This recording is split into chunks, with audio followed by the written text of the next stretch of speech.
અને એ મંત્રનું ઉચ્ચારણ કરે છે.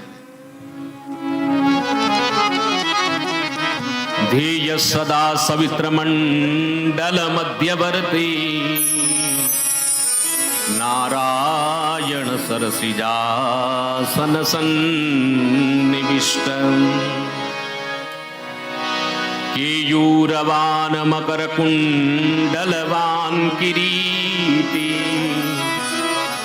હારી હિરણ્યમય વપુર ધૃત શંખ ચકર.